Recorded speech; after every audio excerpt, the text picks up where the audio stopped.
సంవత్సరాల తరబడి ఎన్ని మందులు వాడినా మీ మోకాల నొప్పులు తగ్గట్లేదా? ప్రాణ పెయిన్ క్లినిక్ లో అత్యాధునిక చికిత్స. Welcome to Suman TV. Big news with big coverage. దీనిలో భాగంగా ఈ రోజు అయితే ఉన్నాము పరమ పుణ్యక్షేత్రమైనటువంటి పూరి జగన్నాథ్ స్వామి శ్రీక్షేత్రంలో ఉన్నాము.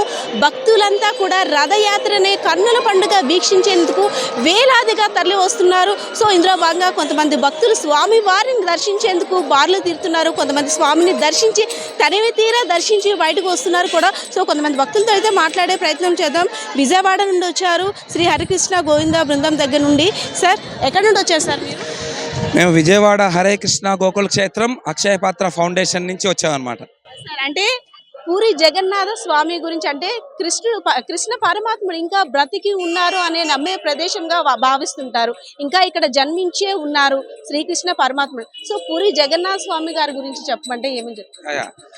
ఈ జగన్నాథ స్వామి ప్రేమ స్వరూపం.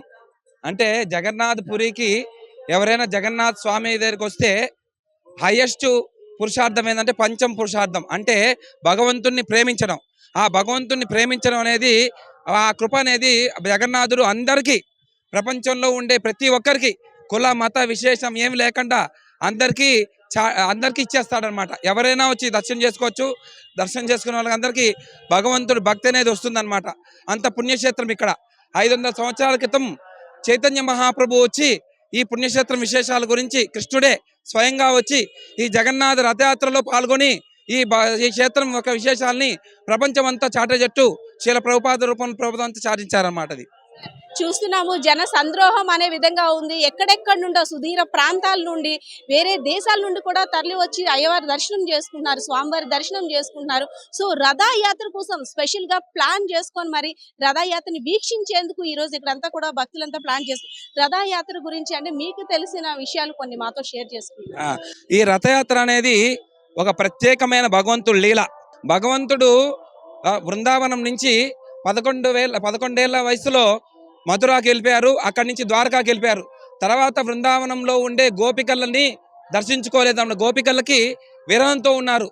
అలాంటి సమయంలో ఒకసారి సూర్యగ్రహణం జరుగుతుంది. సూర్యగ్రహణం చంద్రగ్రహణం. ఆ గ్రహణం అప్పుడు కురుక్షేత్రంకి వెళ్తారనమాట. కురుక్షేత్రం నుంచి వెళ్ళిన తర్వాత అక్కడ గోపికలు కురుక్షేత్రం నుంచి విరహంతో భగవంతుణ్ణి బృందావనంకి లాక్కొని వస్తారన్నమాట. ఆ లీల జరిగిన ప్లేస్ అనమాట. ఇక్కడ ఈ జగన్నాథపురిని ద్వారకా అని, ఆ గుండెజ్జ టెంపుల్ని బృందావనం అని, ఆ ద్వారకా నుంచి బృందావనం వరకు గోపికలు భగవంతుని తీసుకొని వెళ్ళేది రథయాత్ర అనమాట.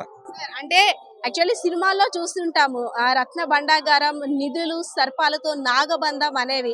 కానీ ఎన్నో ఏళ్ళుగా 45 సంవత్సరాలుగా 1978లో ఏదైతే రహస్య గదికి తాళం వేసిన తర్వాత రీసెంట్ గా ఓపెన్ చేయడం నిజంగా అంటే ఒక ఆశ్చర్యానికి కూడా చాలా మంది ఎంతో ఉత్కంఠ భరితంగా మనము అప్పట్లో కొచ్చిలో ఉన్న అనంత పద్మనాభ స్వామి ఆలయం తలుపులు తెరుచుకుంటాయా అనే ఆ ఉత్కంఠ భరితంగా ఆలోచించాం.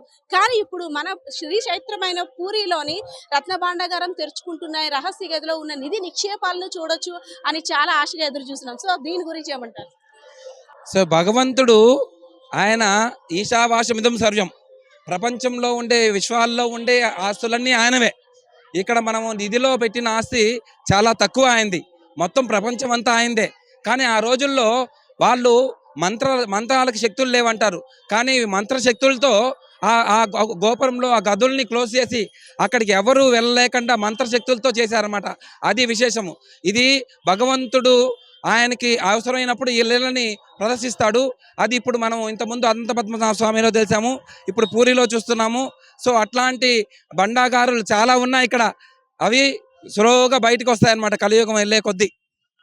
ఇక్కడికి వచ్చిన తర్వాత స్వామిని దర్శించిన తర్వాత మీ మనసుకు కలిగే ప్రశాంతత, స్వామిని చూస్తున్న ఆనంద క్షణాలు ఏ విధంగా ఉంటాయి? సో ఈ ఆనంద క్షణాలన్నీ భగవంతుని చూసినప్పుడు మనకు వచ్చే ఆనంద క్షణాలన్నీ మన ఎప్పటి నుంచో పూర్వ జీవితాల నుంచి భగవంతునితో ఉండే సంబంధాలని మనం ఒక్కసారిగా చూస్తాం. ఎన్నో సంవత్సరాల తర్వాత మన ఆత్మలను చూసామంటే ఎట్లా ఉంటుందంటే ఎంతో ఆనందంగా ఉంటుంది. అదే ఆనందం అనేది ఎన్నో సంవత్సరాల తర్వాత దేవుణ్ణి చూస్తే మనకి ఎంత ఆనందం ఉంటుందో, ఈ ఆత్మకి ఆ భగవంతుడు మెయిన్ కాబట్టి, పరమాత్మ కాబట్టి, ఆయన భగవాన్ కాబట్టి, ఆయన ఒక పురుషోత్తముడు కాబట్టి ఆయన చూసినప్పుడు మన మనసులో చాలా ఆనందము ఉద్వేగంగా ఉంటుందన్నమాట. అది కామన్ ప్రతి ఒక్కరికి భగవంతుడు తెలుసు, కానీ మర్చిపోయినాం. చూసిన వెంటనే భగవంతుడు గుర్తొస్తాడనమాట మనకి. గురుజీ నమస్తే గురుజీ. సార్ చెప్పండి, స్వామివారిని దర్శించుకున్నారు, నిజంగా అంటే 1000 కన్నులు చాలు అనే విధంగా ఇక్కడున్న ఏర్పాట్లు కానీ స్వామివారిని చూస్తుంటే ఆ కళ్ళలో వచ్చే ఆనంద బాష్పాలు కానీ అనిపిస్తుంది. మీ అందరినీ చూస్తుంటే చాలా హ్యాపీగా ఉంది. ఎలా అనిపిస్తుంది హ్యాపీయెస్ట్ మూమెంట్? చాలా చాలా ఆనందంగా ఉందండి. భక్తులు ఎప్పుడు కూడా భగవంతుడి దర్శనం కోసం ఎప్పుడు వేచి చూస్తూ ఉంటారు. సో భగవంతుడు ఎప్పుడెప్పుడు వస్తారా, ఎప్పుడెప్పుడు ఆయన దర్శనం ఇస్తాడా, ఈ లోకం మొత్తానికి ఆయనే జగన్నాథుడు కాబట్టి సో ఎప్పుడెప్పుడు వస్తారా, ఎప్పుడెప్పుడు దర్శనం ఇస్తారా అని చెప్పి భక్తులంతా ఎదురు చూస్తూ ఉన్నారు. మరికొన్ని గంటల్లో స్వామి మళ్ళీ దర్శనం ఇస్తారు. వచ్చి మళ్ళీ రివర్స్ ఇటు ద్వారకా వైపు వస్తారు.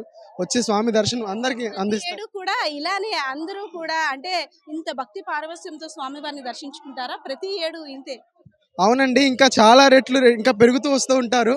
సో జగన్నాథుని చూడటానికి ఇంకా చాలా మంది ఇదవుతూ ఉంటారు స్వామిని చూడటానికి.